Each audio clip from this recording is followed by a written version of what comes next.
Assalamualaikum warahmatullahi wabarakatuh. Pada video kali ini kita akan mengisahkan tentang Namrud, raja yang paling kejam. Dalam kitab Injil disebut dengan Nimrod sebagai raja pertama di bumi. Dalam tradisi Islam lebih dikenal dengan Namrud.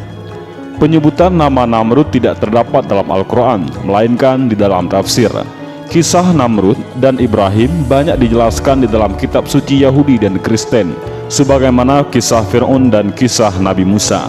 Namrud memerintahkan untuk membunuh seluruh anak-anak tanpa memandang jenis kelamin yang masih masa penyusuan. Hal itu berdasarkan ketakutan akan mimpi yang didapatkan bahwa akan ada anak yang dilahirkan dan menghalangi Namrud atas pengakuan dirinya menjadi Tuhan. Pada 4000 sebelum Masehi telah berkembang sebuah peradaban di wilayah yang dikenal dengan nama Sumire, tepatnya di lembah sungai Tigris dan Efrat. Sekarang merupakan wilayah negara Irak.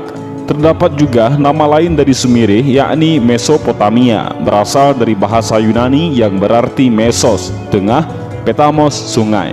Di dalamnya terdiri berbagai bangsa, yakni bangsa Amoria, Kanaan, Yahudi, Arab, dan Akkadia. Seiring berjalannya waktu, di wilayah tersebut terbagi menjadi beberapa kekuasaan kecil mewakili tiap bangsa, dan kemudian bangsa Akkadialah yang berhasil menjadi satu kekuatan dominan atas bangsa lainnya. Membentang dari Teluk Persia di selatan, Asia Kecil di utara, dan mencakup Irak, Syria, Lebanon, bahagian di Turki dan Iran.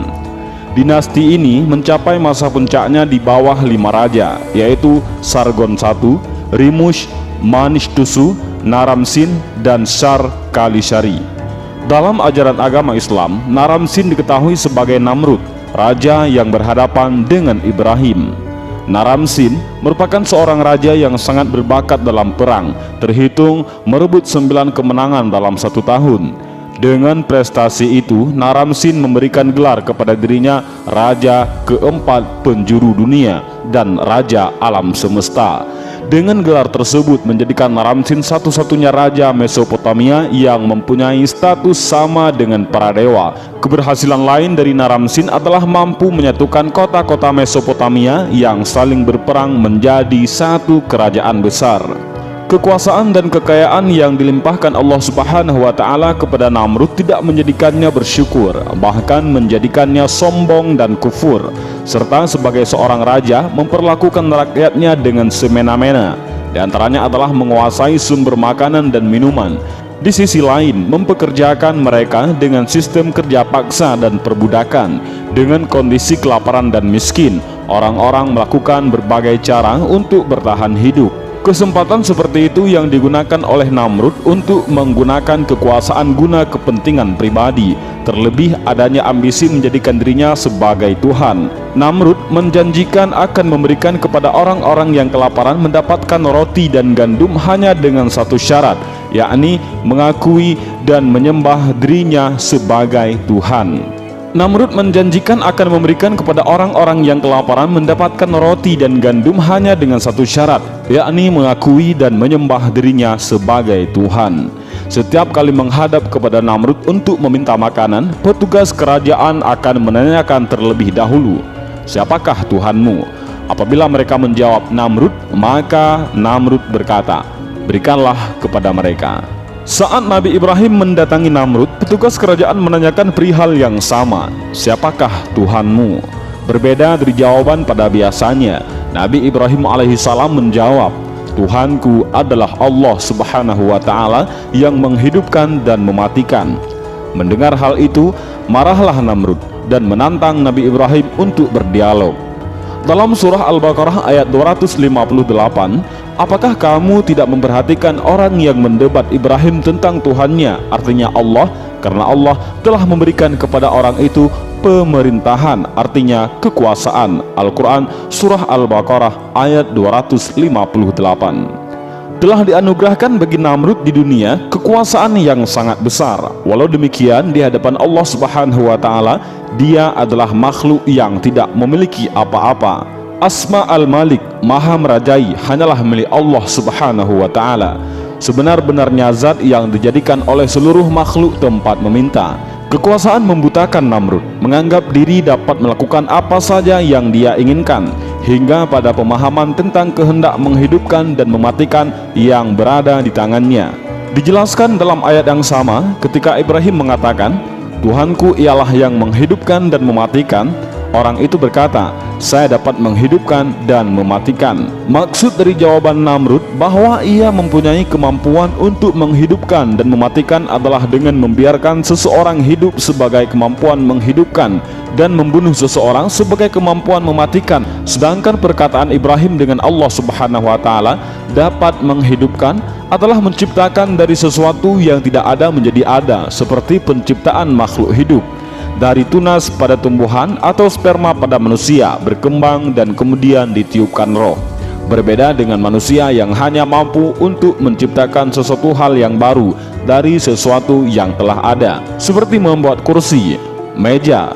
Namun untuk bahan baku, yakni kayu, hanya Allah Subhanahu wa taala yang mampu untuk mewujudkan, seperti bahan bakar berupa bensin, solar. Namun untuk bahan baku yakni minyak bumi, hanya Allah Subhanahu wa taala yang mampu untuk mewujudkan. Dan Allah Subhanahu wa taala dapat mematikan dengan menarik kembali roh dari jasad, bukan membunuh seperti yang Namrud lakukan.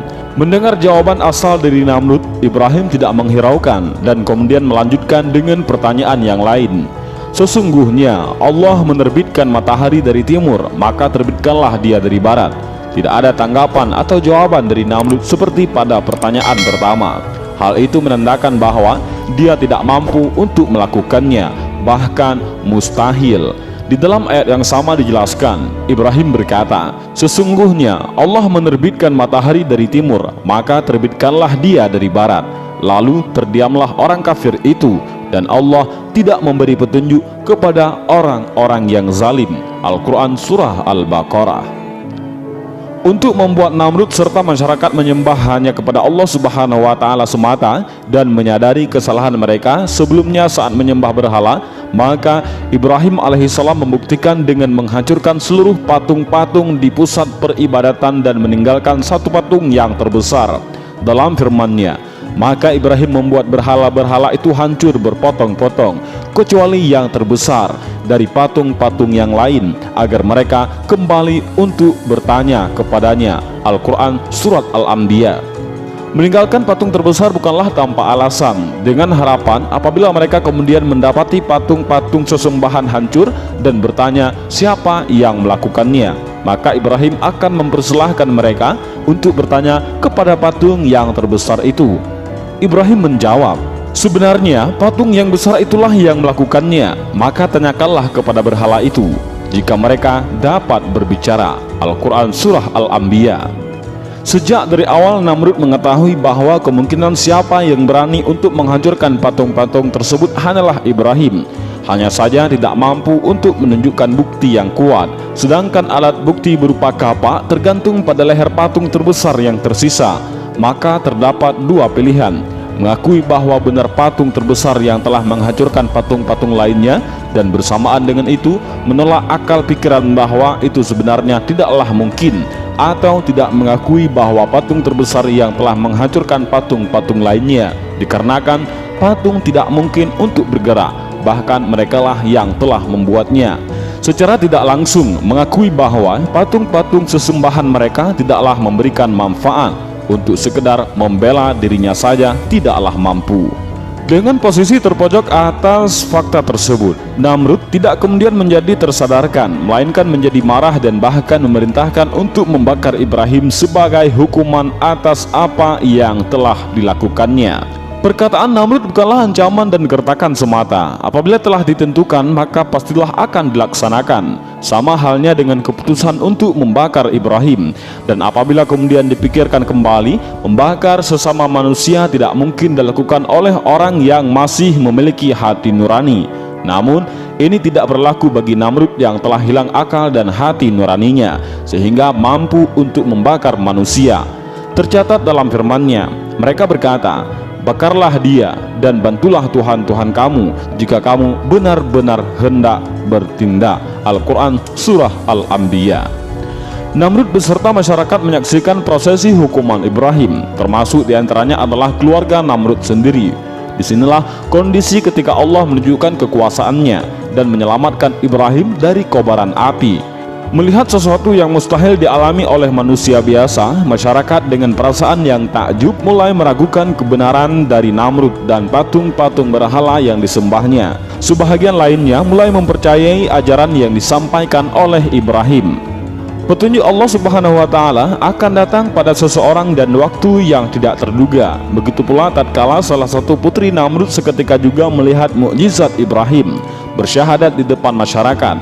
Menjadi semakin marahlah Namrud dan turut pula melemparkan putrinya ke kobaran api tersebut. Dengan kehendak Allah Subhanahu wa Ta'ala menyelamatkan Ibrahim tanpa terkecuali putri Namrud sendiri. Pasca selamat dari hukuman bakar, Ibrahim tetap melanjutkan kegiatan dakwah, walau mengetahui hal itu tidak akan dibiarkan begitu saja oleh Namrud. Di sisi lain, mukjizat tidak terbakarnya Ibrahim beserta putri raja yang beriman belum cukup menjadikan Namrud sadar akan keberadaan Allah Subhanahu wa Ta'ala. Diketahui, Namrud adalah seorang raja dari kerajaan yang besar, mempunyai tentara sebanyak 700.000 orang dengan persenjataan yang lengkap. Hal ini yang menjadikan Namrud merasa sangat berkuasa untuk menghalang-halangi jalan dakwah Ibrahim alaihissalam. Suatu ketika, Namrud berkata dengan sombong menentang Ibrahim, "Jika Tuhanmu memiliki malaikat, maka kirimkan kepadaku untuk berperang melawanku. Apabila mampu, ambil kerajaanku." Dan posisi saat itu, Namrud dan tentaranya telah berkumpul di padang yang luas untuk meringkus dan mengintimidasi Ibrahim guna menghentikan menyampaikan ajaran tauhidnya. Maka saat itu, tidak jauh dari padang yang luas terdapat lautan. Muncul darinya segerombolan nyamuk yang sangat banyak, seakan-akan menutupi pandangan manusia ke langit. Walau hanya seekor nyamuk yang merupakan tentara Allah Subhanahu wa Ta'ala yang Allah kirimkan untuk menjawab tantangan Namrud. Tidak perlu mengirimkan malaikat seperti apa yang dikatakan Namrud. Cukup dengan salah satu makhluknya yang sangat kecil, yakni nyamuk. Dan kepunyaan Allah lah tentara langit dan bumi adalah Allah yang maha mengetahui lagi maha bijaksana.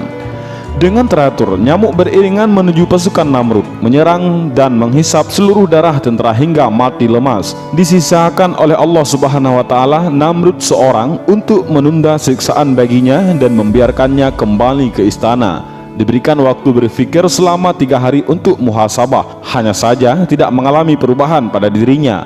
Maka Allah tuntaskan memberikan azab baginya dengan memerintahkan seekor nyamuk masuk ke dalam kepala Namrud selama 40 hari lamanya, hingga Namrud meninggal dalam siksaan. Namrud telah terjebak pada sifat mutakabbirun, yaitu orang-orang yang sombong. Menjadikan dirinya merasa lebih tinggi dari yang lain. Banyak hal yang menyebabkan munculnya sifat sombong. Yang pertama karena ilmu, karena amal, karena garis keturunan, karena ketampanan dan kecantikan, karena harta kekayaan, karena kekuasaan, dan karena banyaknya pengikut. Kesombongan Namrud disebabkan dari kekayaan dan kekuasaan yang dimilikinya, menjadikannya berbuat sewenang-wenang terhadap rakyatnya, atau disebut dengan sifat jabbarun. Di antaranya adalah melakukan monopoli sumber makanan dan minuman oleh kerajaan. Mengingat kemiskinan melanda merata pada sebahagian besar penduduknya, maka dimanfaatkan kondisi tersebut dengan memperkerjakan mereka sebagai budak, dan sebagai bayarannya akan diberikan makanan dan minuman. Hal tersebut seharusnya tidak perlu terjadi, mengingat tugas pemimpin adalah menjamin kesejahteraan rakyatnya, terutama kebutuhan pokok berupa sandang, pangan, dan papan. Berbeda apabila menyediakan pekerjaan untuk mendapatkan bayaran yang diperuntukkan kepada hal-hal yang sekunder. Sifat sombong pada diri Namrud sudah sangat melampaui batas. Kelebihan yang dimiliki berupa kekayaan dan kekuasaan membuat Namrud berpikir bahwa dirinya setara dengan Tuhan yang dapat berkehendak untuk mematikan dan menghidupkan. Pada nyatanya, kemampuan untuk mematikan dan menghidupkan adalah sebatas kemampuan memberikan perintah kepada tentaranya untuk membunuh seseorang ataupun membebaskannya. Dan inilah sedikit kisah tentang Namrud, raja yang paling berkuasa dan paling zalim di dunia ini. Mudah-mudahan dengan kisah singkat ini kita mendapat pelajaran yang berharga. Wallahu a'lam bishawab. Assalamualaikum warahmatullahi wabarakatuh.